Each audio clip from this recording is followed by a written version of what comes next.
Good evening. So మనం రెండో సెషన్కి వెళ్దాం. దానికంటే ముందు లూకాసు వార్త 21వ అధ్యాయం 34, 35, 36 వచనాలు చదువుకుందాం. ఉదయకాల సమయంలో మనం ఫినిషింగ్ వెల్ లేదా ఎండింగ్ వెల్ అనే విషయాన్ని చూసాం. 119వ కీర్తన 33వ వచనం నుంచి 40 వరకు మొదలు పెట్టుకొని ఒక వ్యక్తి యేసుక్రీస్తు ప్రభువారిని ఎరిగిన తర్వాత ఆ విశ్వాస జీవితాన్ని చివరి వరకు తీసుకెళ్లాలండి అంటే కావలసిన 4 విషయాలు మాట్లాడుకున్నాం. మొదటిది లెర్నింగ్ అనే మాట, రెండోది ఒబీడియన్స్ అని చెప్పి అనుకున్నాం. Very good. సో మూడోది మనం ఇంక చెప్పుకోలేదు. ఈ మొదటి దానికి రెండో దానికి మధ్య ఏముండాలనుకున్నామా? Very good, understanding. ఆ తర్వాత ఒబీడియన్స్ దగ్గర 2 అడ్డుపడతా ఉన్నాయి. ఏమనుకున్నాం అవి? Very good, mind and ice. ఇక్కడ దాకా ఆపేసాం మనం, రైట్? ఇది. సో దీనిలో మొదటి 2 విషయాల గురించి మనం మాట్లాడుకున్న తర్వాత మనకు అర్థమైన విషయాలు ఏంటండి అంటే దేవుని యొక్క కట్టడలు అనే మాట. కట్టడలు, రైట్? కట్టడలు తెలుసుకోవాలి. దానికోసం అని చెప్పి మనం ఏం చూసాం? సామెతల గ్రంథం 6:16 చూసాం. దీనిలో మళ్ళీ కొన్ని విషయాలు చూసుకుంటా వచ్చాం. అదేంటండి అంటే 139వ కీర్తన 1 నుంచి 5 వచనాలు చూసాం. సో దానిలో పాపాన్ని గురించి మనం మాట్లాడుకున్నాం. సో మాట్లాడుకున్న తర్వాత క్రైస్తవ జీవితంలో విధేయత అనేది కీలకమైంది. ఆ విధేయతని మన జీవితాల్లో కొనసాగించుకోకుండా ఉండగల కారణం మన మనస్సు స్థిరంగా ఉండకపోవడం, 2 మన కళ్ళు వ్యర్థమైన వాటిని చూడటం అని చెప్పన్నాం. ఇది రెండో మాట. నేను ఇప్పుడు మూడో మాట దగ్గరికి వచ్చేద్దాం. చూడండి ఒకసారి, తర్వాత వచ్చి చదవండమ్మా. నీ మార్గములలో నడుచుకుంటూ నన్ను బ్రతికించము, నీవిచ్చిన వాక్యం నీ భయం పుట్టిస్తూ ఉంది, నీ సేవకునికి దాన్ని స్థిరపరచుము, నీ న్యాయ విధులు ఉత్తమములు. సో మూడోది డిలైట్ అనే మాట. దేవుణ్ణి సంతోషంగా వెంబడించాలి. యవనస్తులకున్న సమస్య ఏంటండి అంటే దేవుణ్ణి వెంబడిస్తారు బట్ సంతోషంగా కాదు. దేవుణ్ణి వెంబడిస్తారు కానీ సంతోషంగా కాదు. కారణం ఏంటంటే సంతోషం అంటే వీళ్ళకి లోకం చూపిస్తూ ఉంటుంది. సో లోకం అన్నప్పుడు ఏమనుకుంటాం మనం? శరీరం, నేత్రాశ, దెన్ జీవపు డంబం.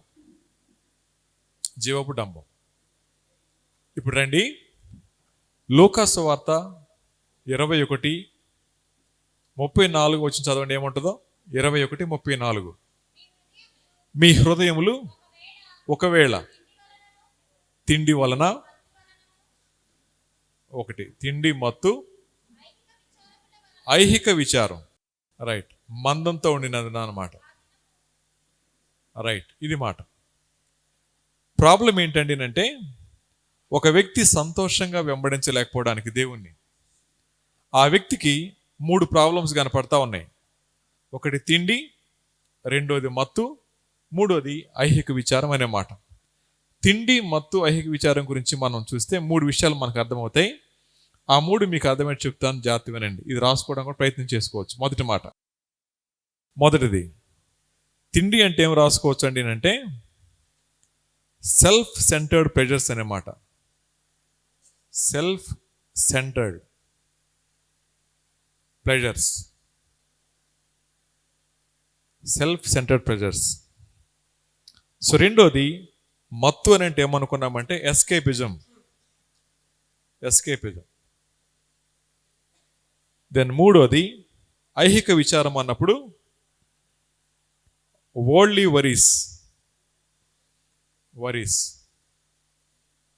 వరీస్ అనుకోండి. సో దీనిలో ఫైనాన్స్ ఉంటుంది అండ్ ఫేమ్ ఉంటుంది. సో 3 విషయాలు. ఈ మూడింటిని ఇలా చూద్దాం. యేసుక్రీస్తు ప్రభువారిని అంగీకరించిన తర్వాత ఆ వ్యక్తి సంతోషంగా వెంబడించలేకపోవడానికి అయితే సెల్ఫ్ సెంటర్డ్ ప్రెజర్స్ ఉంటాయి. రెండోది ఎస్కేపిజం ఉంటుంది, తప్పించుకోవడం. మూడోది ధనం, అలాగే ఘనత లేదా పేరు ప్రఖ్యాతులు. యవనస్తుల్లో అలాగే మనుషులందరిలో కూడా ఈ 5 విషయాలు లేదా ఈ 3 విషయాలు, ఈ మూడు కలిపి అనుకుందాం. తిండి, మత్తు, ఐహిక విచారం అనేవి మనల్ని ఏం చేస్తాయంట? మందంగా చేస్తాయి. మందమైపోతాం. మందం అవడం అంటే ఎన్నిసార్లు చెప్పిన ఇట్లా బుర్రకొక్కుంటారు తెలుసు మీకు ఎప్పుడన్నా? అర్థమైందంటే చివరికి ఇట్లా అంటారు చూసారా, వాళ్ళెవరు వీళ్ళు, ఈ బ్యాచ్ అన్నమాట.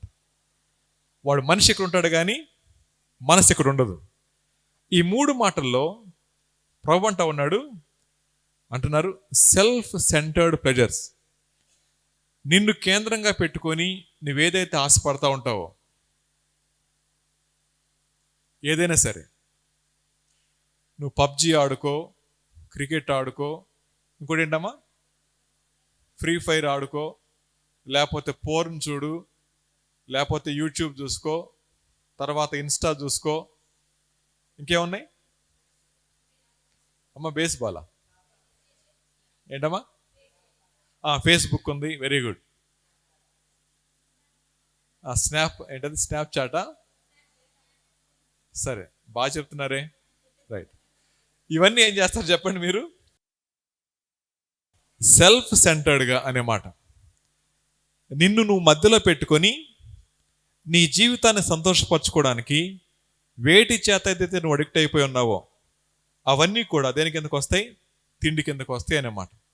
ఇలా ఎవరైతే సెల్ఫ్ సెంటర్డ్ ప్లెజర్స్లో ఇన్వాల్వ్ అవుతూ ఉంటారో వారు మందంగా ఉంటారు. మందంగా ఉన్నవాడికి ప్రమాదం వచ్చి పడుతుంది అన్నమాట.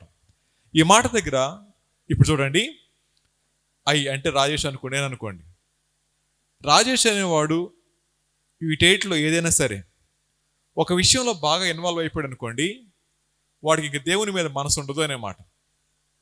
మీరు అలా బొమ్మ వేసుకోండి, మధ్యలో మీ పేరు రాసుకోండి, పుస్తకం నాకు చూపించొద్దు, ఎవరికి చూపించొద్దు.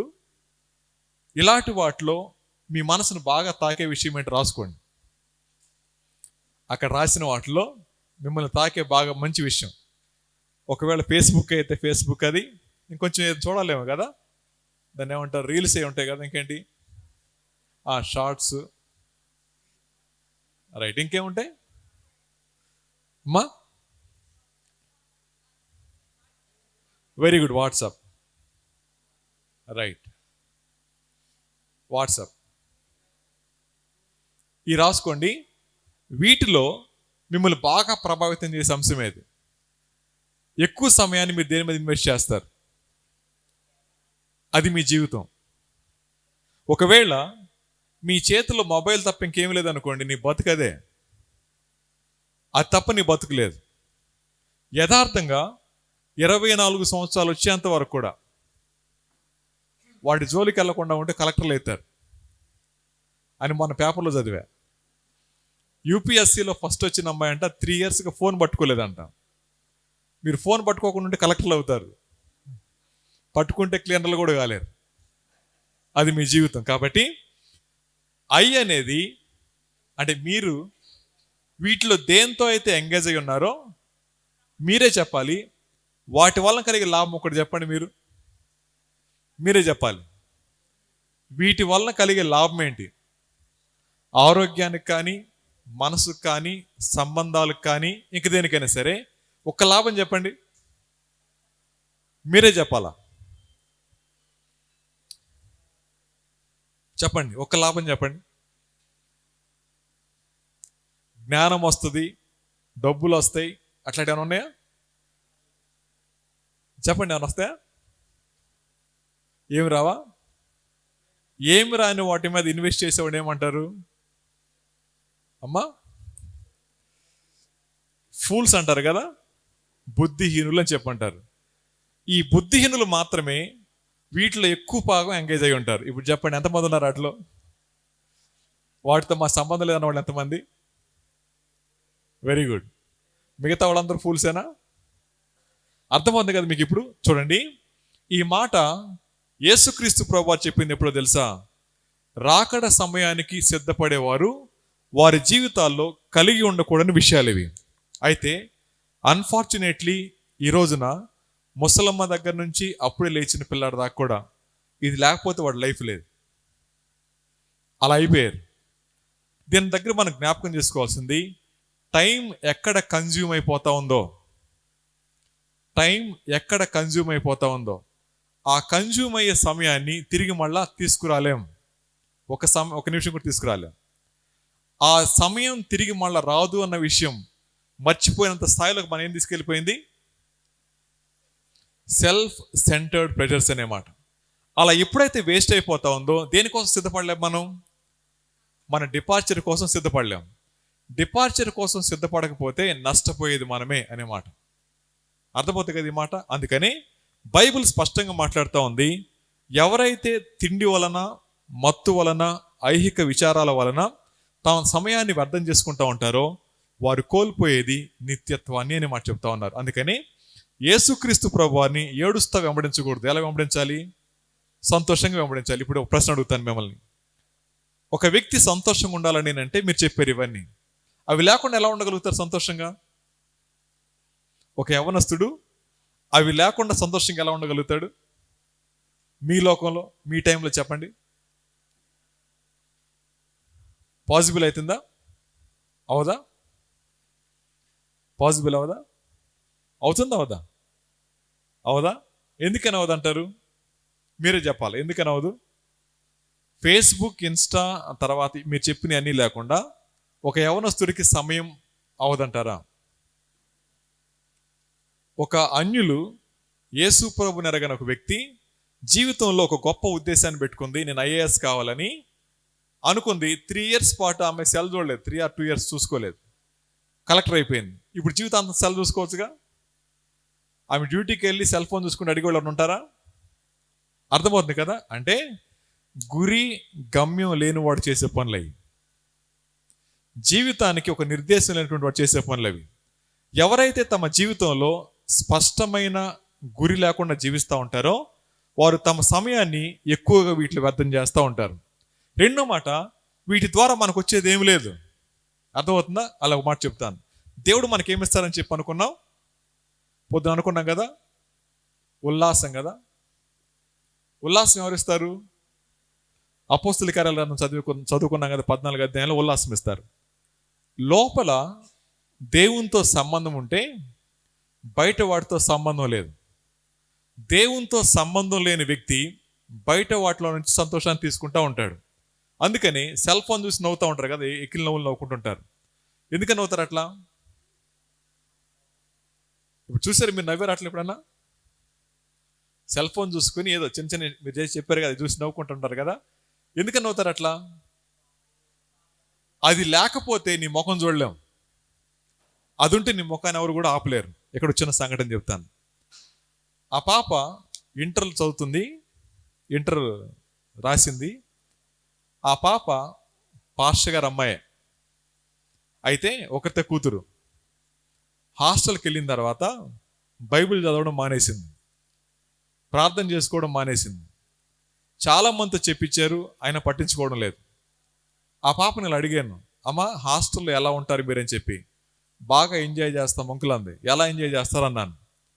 మా హాస్టల్లో ప్లగ్ పిన్స్ ఉండవు, ప్లగ్లు ఉండవంట కరెంట్ ఛార్జింగ్ పెట్టుకోవడానికి. సెల్స్ ఉండవు కదా కాలేజీలో. మేము దొంగతనంగా సెల్ ఫోన్స్ తీసుకెళ్తాం. తీసుకెళ్ళిన తర్వాత గోడలు పగలగొట్టి వైర్లు బయటికి లాగి కనెక్షన్ ఇచ్చుకుంటాం. ఈ మాట చెప్పింది ఆడపిల్లలు, మగపిల్లలు కాదు, ఆడపిల్లలు. గోడ పగలగొట్టి వైర్లు బయటికి లాగి వైర్లు కనెక్షన్ ఇచ్చుకొని సెల్ ఫోన్ ఛార్జింగ్ పెట్టుకొని చార్జ్ చేసుకుంటాం, అని చేసుకుంటుంటాం.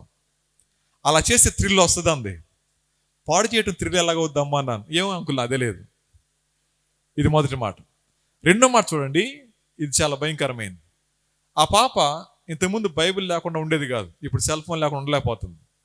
రాత్రి అంతా లేచి ఉంటుంది, పగలంతా నిద్రపోతుంది. ఇంట్లో ఒక్కతే కూతురైన కారణం చేత ఏం మాట్లాడలేకపోతా ఉన్నారు. ఫోన్ ఇప్పుడు అలుగుద్ది. ఒక రోజున వాళ్ళ నాన్నగారు సెల్ ఫోన్ తీసుకొని చార్జ్ చేస్తూ ఉంది.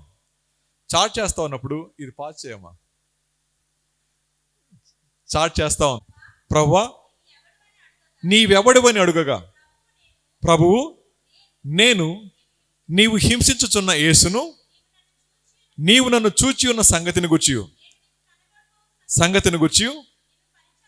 అమ్మ దాని ముందు వచ్చింది చదువు, 13 అనుకుంటుంది, చదువు 13 చదవండి.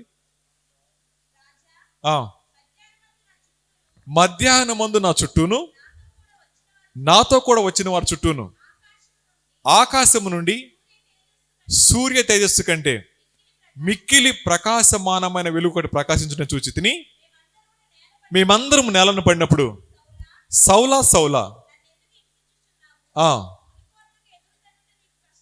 జాగ్రత్త గుర్తుపెట్టుకోండి, మునికోల,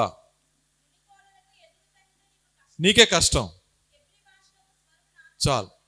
దేవుడు సెల్ఫ్ సెంటర్డ్గా జీవిస్తున్న వ్యక్తి, తన ఇష్టాన్ని కాదంటే చంపడానికి పరిగెట్టే వ్యక్తిని దేవుడు వార్న్ చేసిన విధానం, మునికోలకు ఎదురు తిరగడం నీకే కష్టం, జాగ్రత్త అనే మాట.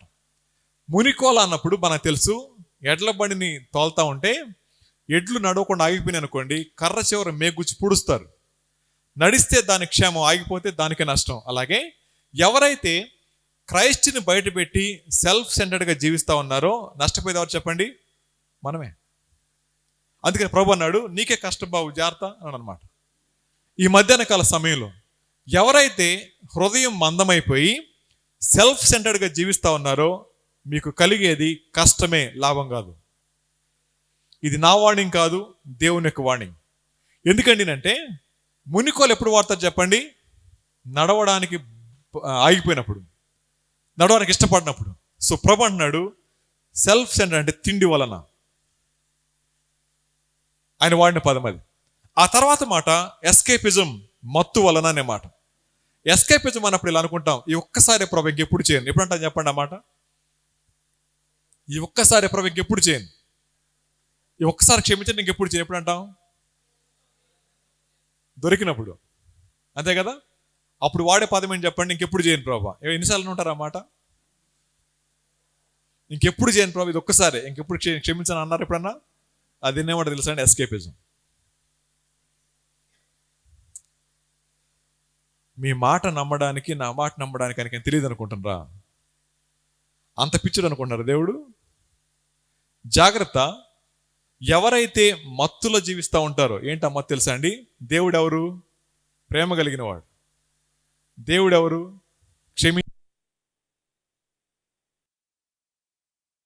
లోపల ఉన్న వాళ్ళు ఆ మాటలు వినకూడదని.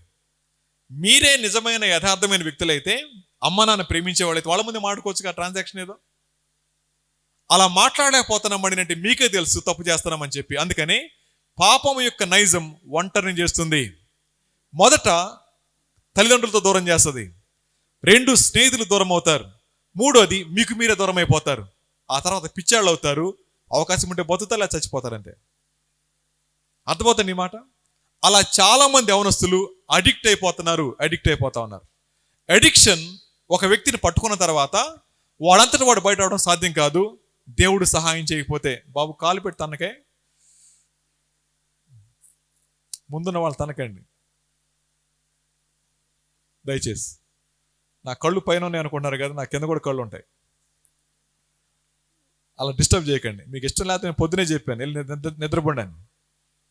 బలవంతంగా కూర్చోవద్దు ప్లీజ్, మీకు దండం పెడతాను. టైం చాలా ప్రెషియస్. ఒకసారి డిస్కనెక్ట్ అయిన మళ్ళీ కనెక్ట్ కాలేను నేను. అందుకని ప్లీజ్ సహకరించండి. సో పాపం ఏం చేస్తాను అనుకున్నాను చెప్పండి? కోల్పోతే తిరిగి మళ్ళీ పొందలేని దాన్ని తీసేస్తుంది. సో దానిలో మొట్టమొదటిది హోలీనెస్. ఆ తర్వాత పరిశుద్ధత పోయిన తర్వాత ఇక పాపంలో ఎడిక్ట్ అయిపోతుంటారు, లోపలికి వెళ్తారు. ఆ తర్వాత నీ ప్రేమ అధికంగా ఎవరి మీద ఉంటుందో, అది అమ్మో నానో నాకు తెలియదు, వాళ్ళు లెగుస్తారు, లేపేస్తుంది. ఇవన్నీ కూడా మీలాంటి యవనస్తులతో మాట్లాడినప్పుడు తెలిసిన సంఘటనలు ఇవన్నీ. ఒక్కరితే పాప, వాళ్ళమ్మ అలా ప్రేమించడం తప్పమ్మా అంది. పాస్టర్ గారితో చెప్పించింది తప్పని, వినలేదు. ఒక రోజున అమ్మాయిని తీసుకెళ్ళి పిన్నోళ్ళ ఇంట్లో పెట్టారు. ప్రేమించినోడు వచ్చి వాళ్ళ అమ్మని పీకబట్టి నెట్టాడు వెనక్కి. అమ్మకు హార్ట్ స్ట్రోక్ వచ్చి చచ్చిపోయింది ఈ వెస్ట్లోనే. చనిపోయిన తర్వాత 3 monthsకి యూత్ మీటింగ్ పెట్టారు. ఆ అమ్మాయి కోసం కాదు, మామూలుగా పెట్టారు. ఆ పాప వచ్చి కూర్చుని ఏడుస్తా అన్నమాట. 3 నెలలు ముందు పెట్టుంటే బాగుండేది కదా అన్న అని. ఏం జరిగిందో చెప్పమంటారా? ఆ పాప అంది వాడే కావాలంది. వద్దన్న కారణం చేత వాడు వాళ్ళ అమ్మగారు తిట్టాడు, మెడపెట్టి నెట్టాడు. అమ్మకు స్ట్రోక్ వచ్చి చచ్చిపోయింది. ఒక్కతే ఆడపిల్ల. తల్లి లేకపోతే ఎలా ఉంటుంది?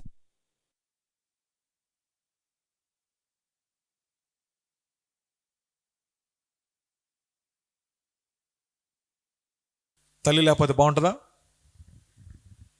ఎవరిని లేపేద్దాం అనుకుంటున్నారు మరి మీరు? అమ్మనా నాన్న? వాళ్ళు లేని రోజున మీ బతుకు ఎలా ఉంటుందో, నా బతుకు ఎలా ఉంటుందో తెలిస్తే మీకు అర్థమవుద్ది ఆ సంగతి ఏంటో. యవ్వన కాలంలో ఉన్నప్పుడు మనం లెక్క చేయింది అమ్మ నాన్నే. వాళ్ళు ఏది చెప్పినా మనం అనేమాట మా తెలిసిలేపో అంటాం అన్నమాట.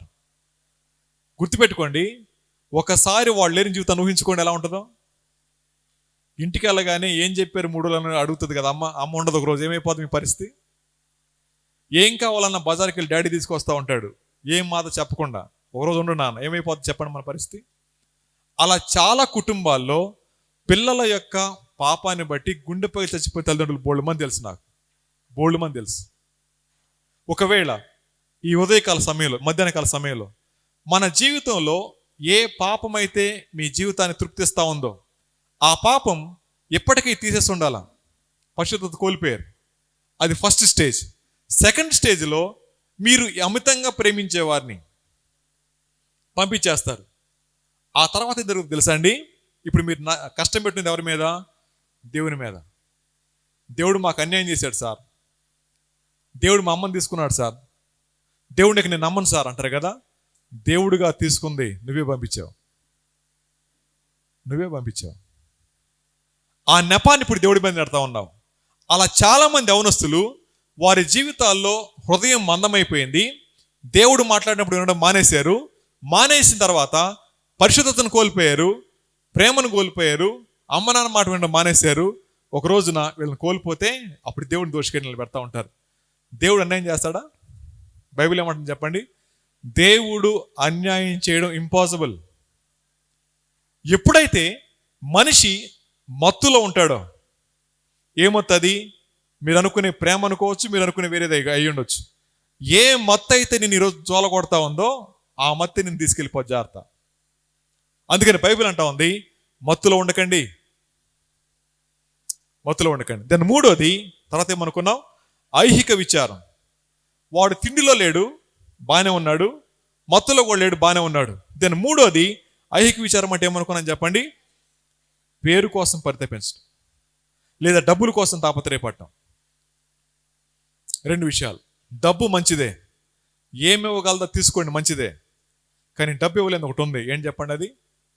పరలోకాన్ని డబ్బు ఇవ్వలేదు, పాపక్షమాపణ డబ్బు ఇవ్వలేదు, దేవునితో సంబంధం డబ్బు ఇవ్వలేదు. ఆ మూడు కావాలంటే మనమే దేవునికి అప్పగించుకోవాలి.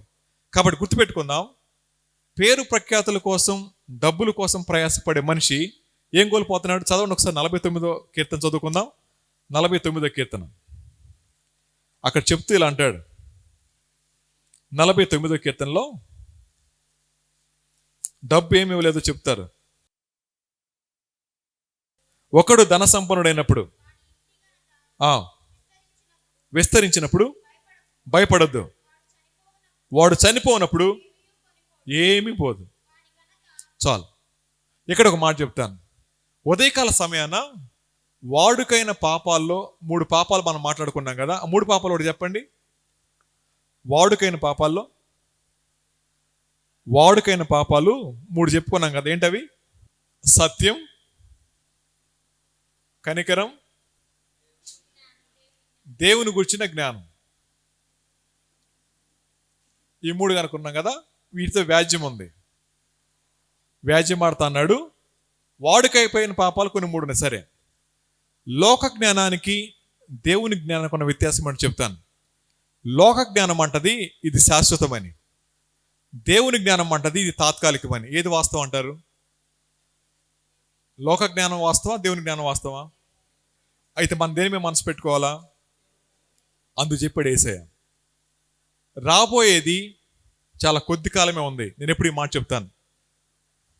నీ పేరు ఏంటమ్మా? వివేక్. నీ వయసు ఎంత చెప్తావా? 24.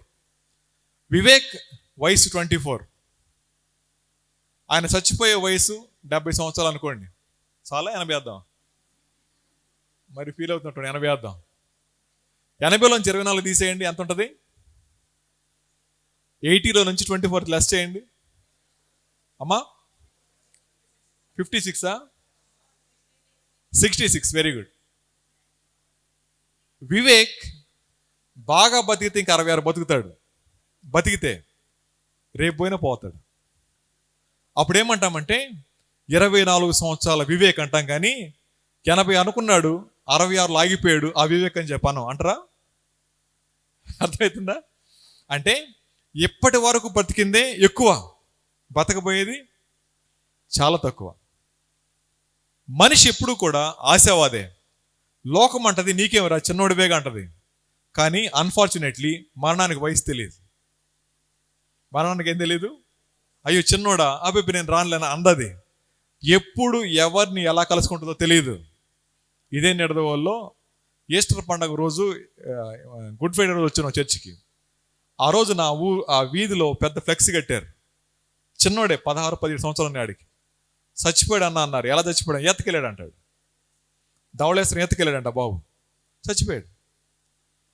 ముసలోళ్ళు బతికే ఉన్నారు ఆ వీధిలో, పడుచోడలేడు. ఎవరు చచ్చిపోవాలి మన దృష్టిలో?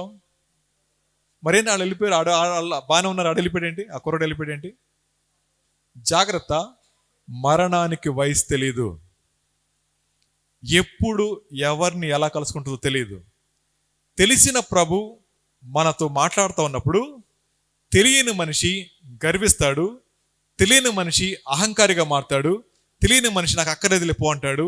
కానీ తెలిసిన సరికి వాడు ఉండడు. ఈ మధ్యాహ్న కాల సమయంలో దేవుడు మనతో మాట్లాడుతూ ఉంది. అనవసరంగా మనతో ఏ విషయాన్ని మాట్లాడు దేవుడు, అనవసరంగా మాట్లాడాను.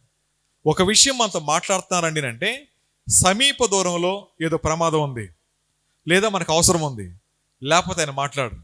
సమీప దూరం అండి అంటే రేపు కావచ్చు, 20 సంవత్సరాల తర్వాత కావచ్చు. ఈ షార్ట్ టైంలో ఖచ్చితంగా ఏదో మనం ఎదుర్కొంటాం. అది పరిశుద్ధత కోల్పోవచ్చు, లేదా ప్రేమ కోసం అని చెప్పి అమ్మనాన్ని కోల్పోవచ్చు, లేకపోతే దేవుడి మీదే దూషించవచ్చేమో. పెద్ద చర్చిలో వాక్య పరిచయం అయిన తర్వాత యవనస్తుల మీటింగ్లో సాక్ష్యం చెప్పి దేవుడు నాతో మాట్లాడారు, ఇంకా పాపం మానేస్తున్నా అని చెప్పింది ఆ పాప. అని నెక్స్ట్ వీక్ వెళ్ళిపోయింది, లేచిపోయింది. ఆ తర్వాత వీక్లో యూత్ మీటింగ్లో పాస్టర్ గారు అంటున్నారు, మొన్నేనమ్మ సాక్ష్యం చెప్పింది మానేస్తానని, నెక్స్ట్ వీక్ లేదు. అప్పుడు అన్నబడండి తెలుసా అండి, దేవుడు ప్రమాదం ఉంది కాబట్టి మాట్లాడాడు, కానీ ఆ పాప పట్టించుకోలేదు. ఆమెకే ప్రమాదం ఉందని తెలిసేమో, ఆమె కోసం పెట్టారేమో, కానీ ఆమె వినింది, కానీ లెక్క చేయలేదు, ఇంట్లోంచి వెళ్ళిపోయింది. రేపొద్దు తిరిగి రాగలుగుతుందా? రాలేదు కదా. అందుకని దేవుణ్ణి వెంబడించేటప్పుడు మీరు అనుకుంటున్నారు, అన్న యవనస్తులు అన్న మేము సంతోషించాలి, ఎంజాయ్ చేయాలన్నారు కదా. ఎంజాయ్మెంట్ అనేది దేవుడిచ్చేది, మనిషి ఇచ్చేది కాదు. ఎంజాయ్మెంట్ అనేది ఏ సమయంలో మనకు కావాలో ఆ సమయంలో ప్రభవిస్తాడు. కానీ ఎవరైతే దేవునితో సంబంధం పెట్టుకోరో వారు దానికోసం లోకంలో వెతుక్కుంటూ ఉంటారు. ఒకవేళ ఈ మధ్యాహ్న కాల సమయంలో సంతోషం కోసమే నువ్వు వెతుకుతా ఉన్నట్లయితే అది బయట దొరకదు, అది దేవుడిచ్చేది. మరి బయట ఏం దొరుకుద్ది అన్న అండి అంటే హ్యాపీనెస్. హ్యాపీనెస్ అంటే అర్థం తెలుసు కదా మీకు. It depends upon the happenings. సంభవాల మీద ఆధారపడినప్పుడు వచ్చేదాన్ని హ్యాపీనెస్ అంటారు. సంబంధం మీద ఆధారపడినప్పుడు వచ్చేదాన్ని సంతోషం అంటారు. దేవునితో సంబంధం ఉంటే వచ్చేది సంతోషం, సంభవాల మీద ఆధారపడితే వచ్చేదాన్ని ఆనందం అని చెప్పి అంటారు. ఈరోజు ఆరోగ్యం ఉంది మీకు, ఎప్పుడు ఉండదు అది. ఈరోజు నవ్వు ఉంది, ఎప్పుడు ఉండదు అది. వాటిని బట్టే ఆనందంగా ఉంటామంటే అది కుదరదు. కానీ సంతోషం అనేది ఏమున్నా లేకపోయినా ప్రభువుని బట్టి వస్తుంది. అది దేవుడిచ్చేది, ఎవరు తీసివేయలేంది. సంభవాలు ఉండొచ్చు లేకపోవచ్చు, కానీ సంబంధం మాత్రం ఎప్పటికీ తొలగిపోదు. కాబట్టి ప్రభు అంటా ఉన్నాడు, మీరు ఎలా వెంబడించాలంటమ్మా? సంతోషంగా వెంబడించాలి. ఇది 3rd point. Then 4th point చదవండి. కీర్తన 119 తర్వాత వర్సెస్ చదవండి.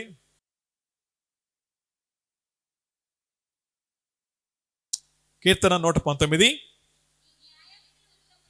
నీ న్యాయ విధులు ఉత్తమములు, నాకు భయం పుట్టిస్తా ఉన్నా నా అవమానమును కొట్టివేయము, నీ ఉపదేశములు నాకు అధిక ప్రియములు, నీతిని బట్టి నన్ను బ్రతికించుము.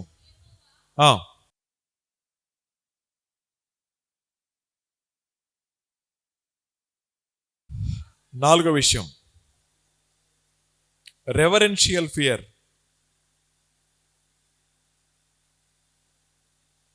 రెవరెన్షియల్ ఫియర్, గౌరవప్రదమైన భయం దేవుని పట్ల. ఎందుకండి అంటే దేవాన్ని నేర్చుకుంటా, నేర్పించండి.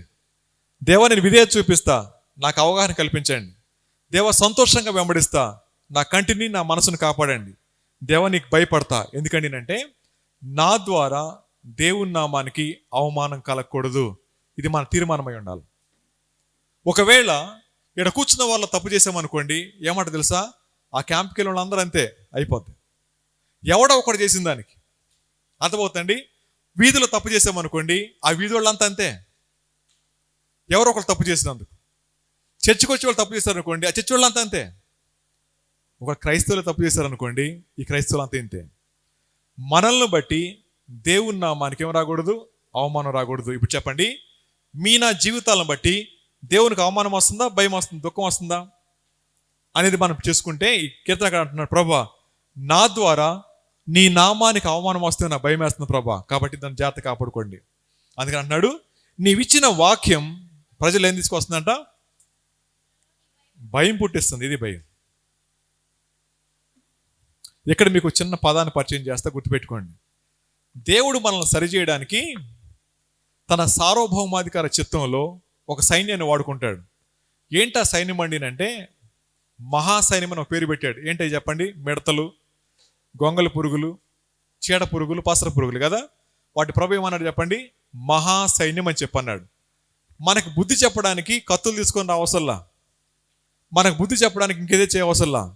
ఒక చిన్న పేను గనక తలలో పడింది అనుకోండి, ఈ 4 ఎంటుకలు తినేస్తే ఎలా అయిపోద్ది చెప్పండి, వెంట్రుకలు తినేసి వస్తాయా? బండి మీద వెళ్తున్నారు, కంట్లో నలకబడింది, బండి మీద కింద పడ్డారు, సారిపోదా? కొంతమంది ఇలా అంటారు, అన్న కుక్క ఎదురు వచ్చింది అన్న, కింద పడ్డాం, ఎన్ని దేగేశాం. దేవుడు అంటున్నాడు, కుక్కతో సరిపోయిన జాగ్రత్త. రీసెంట్గా ఫిబ్రవరిలో ఒక మీటింగ్కి వెళ్ళి వస్తున్నాను.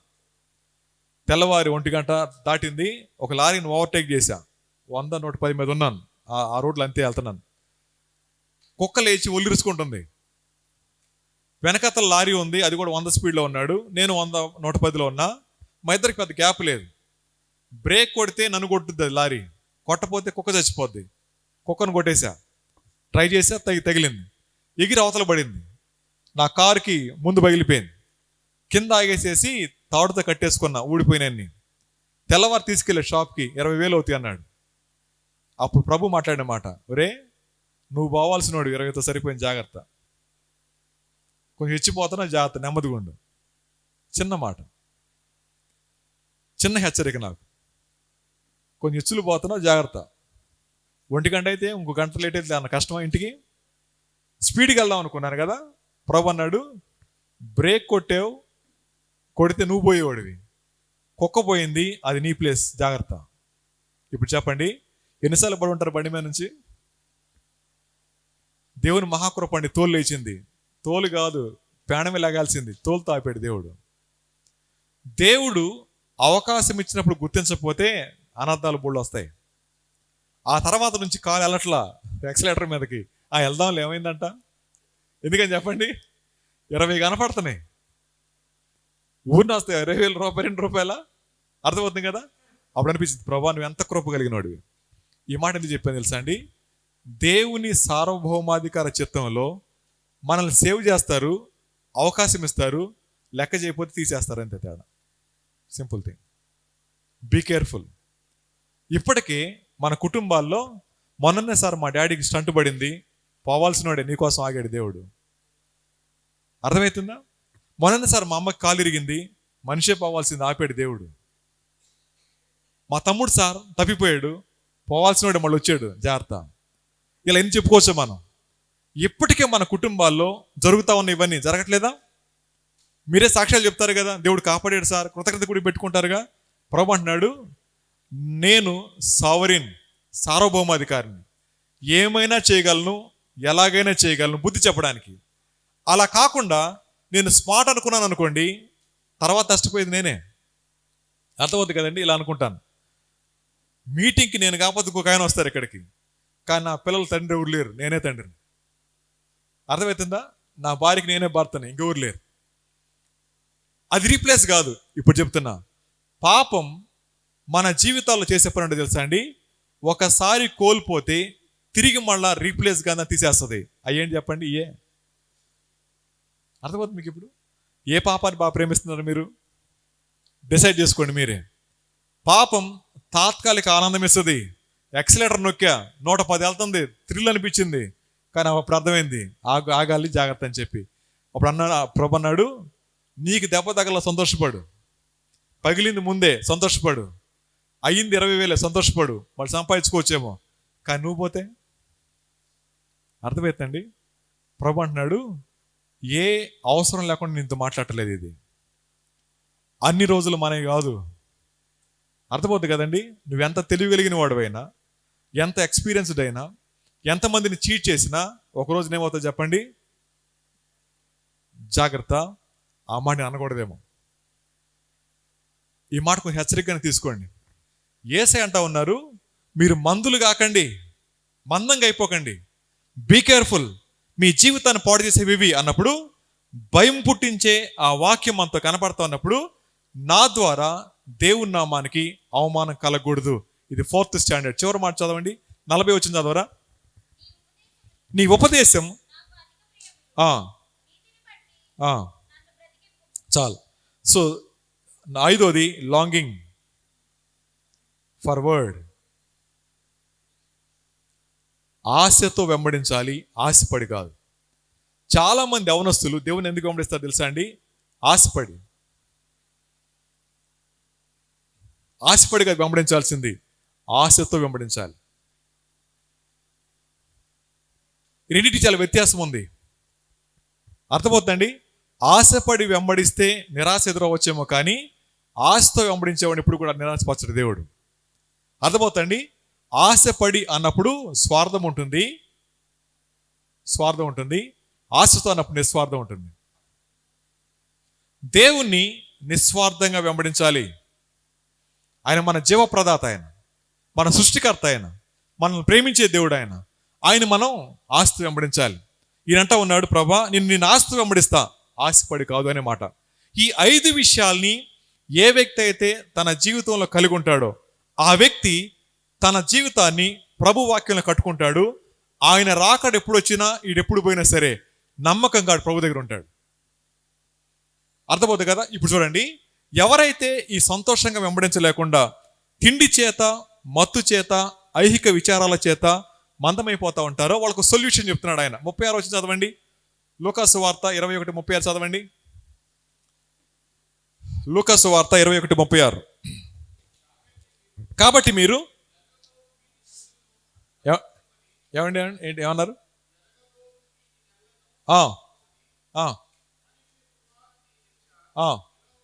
నిలవబట్టకు ఎల్లప్పుడు ప్రార్థన చేయొచ్చు. Very good. ప్రార్థన మెలకువ.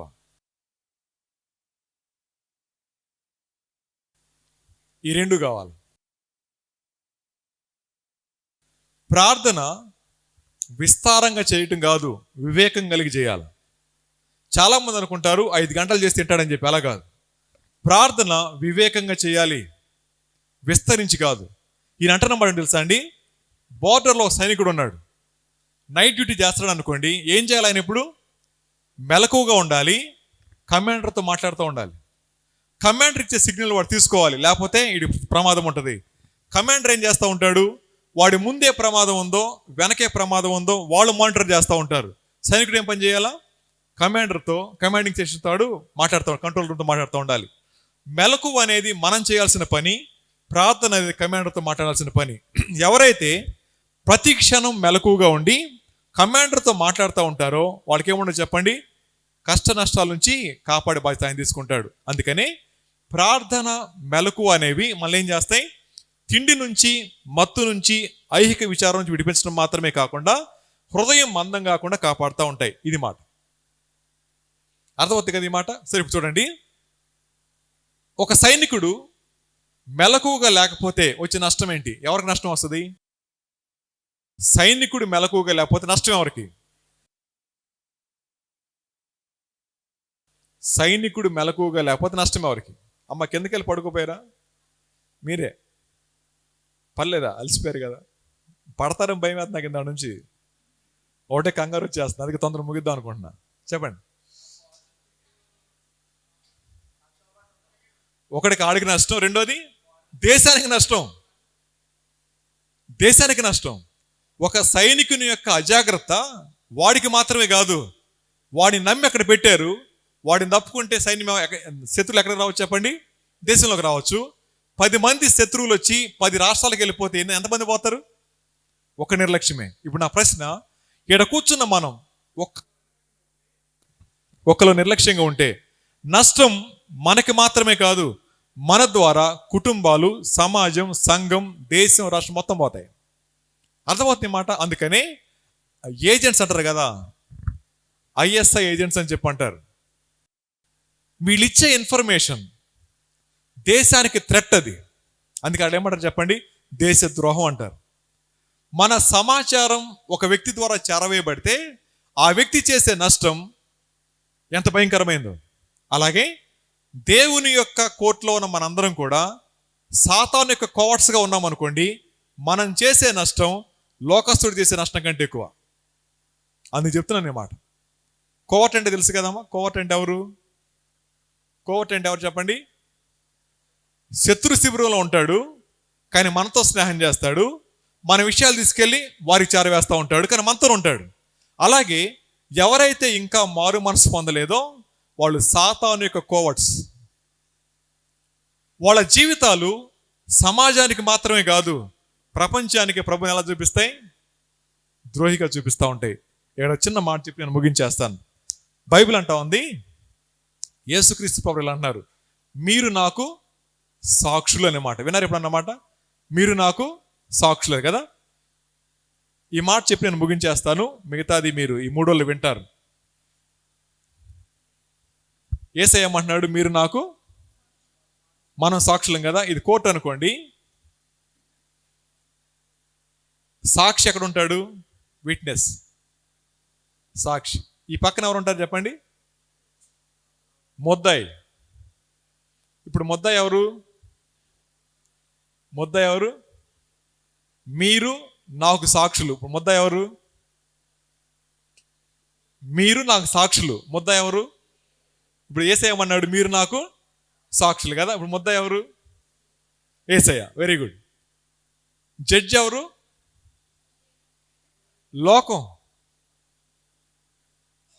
డిఫెన్స్ లాయర్ ఎవరు?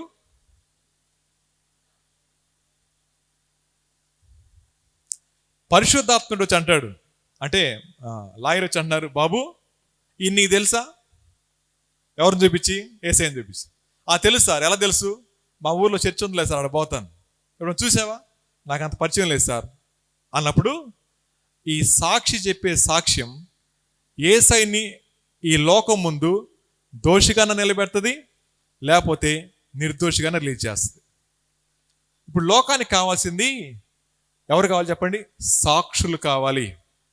ఇక్కడ కూర్చున్న మనందరం సాక్షులమైతే యేసయ్య ఎలా కనపడతాడు లోకానికి? ముద్దాయిలా కనబడ్డు, నిర్దోషిగా కనబడతాడు. లోకానికి యేసయ్య ముద్దాయిగా కనబడతాడు. కారణం ఏంటి చెప్పండి? సాక్ష్యం బాలేదు కాబట్టి.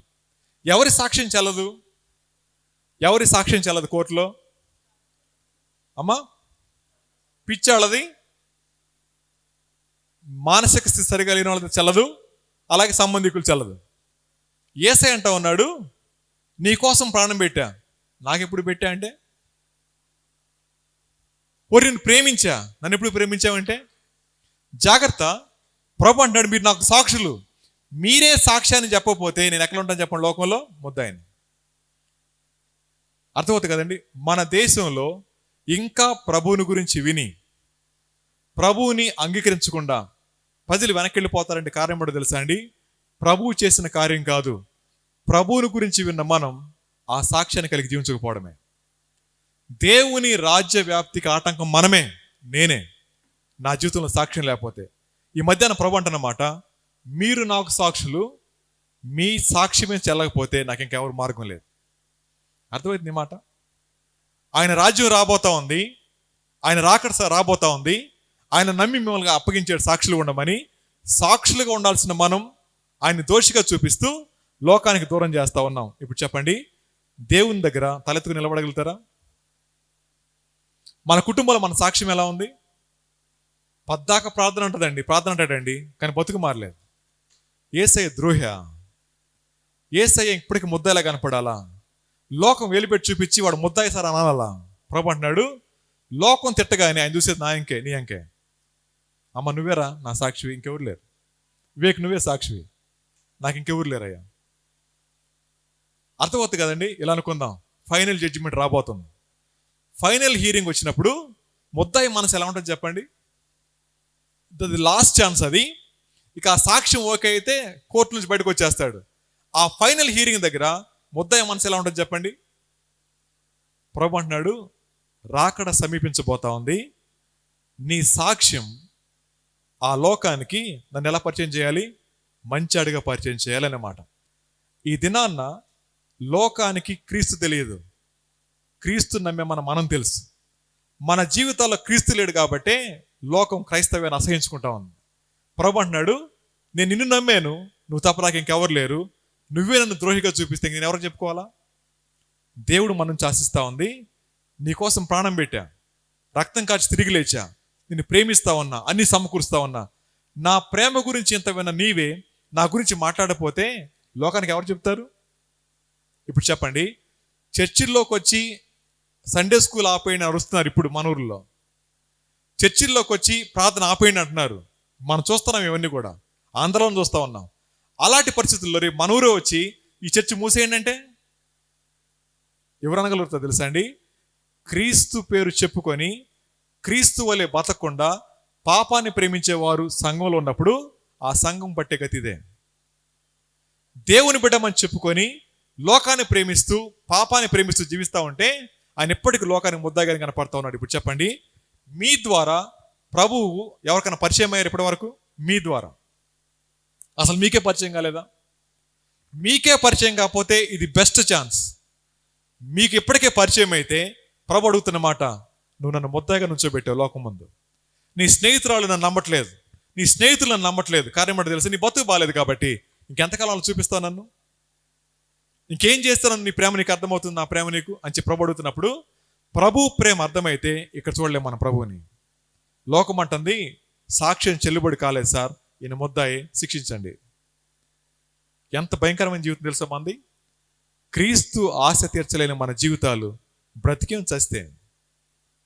ప్రభు అంటాడు, మేలుకోండి, మేలుకొని ప్రార్థన చేయండి, ప్రార్థన చేయండి, పరీక్షించుకోండి. Be alert, be alert.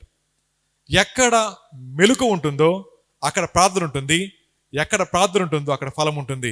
మీ దగ్గర మెలకు ఉందా? సో మెలకు ఉంటే ప్రభుని అడుగుదాం, ప్రభా నేను ఇప్పటిదాకా అలర్ట్గా లేను ప్రభా, నువ్వు దోషి ఉన్నా ముద్దాయి ఉన్నా తెలియదు. ఇప్పటిదాకా అనుకున్నాను నువ్వు జడ్జి అనుకుంటున్నాను, కానీ నువ్వు ముద్దాయి అనే విషయం నాకు తెలియదు ప్రభా. లోకం కదా జడ్జి చేస్తూ ఉంది, లోకం ముందు తలవంపులు తీసుకొస్తాను ప్రభా, నా ద్వారా నీ నామానికి అవమానం కలగకూడదు. That is the fourth point. ఇది ఫోర్త్ పాయింట్. సో క్రైస్తవ విశ్వాస జీవితంలో ప్రతి వ్యక్తికి ఉండాల్సిన మౌలిక విలువలు ఇవన్నీ.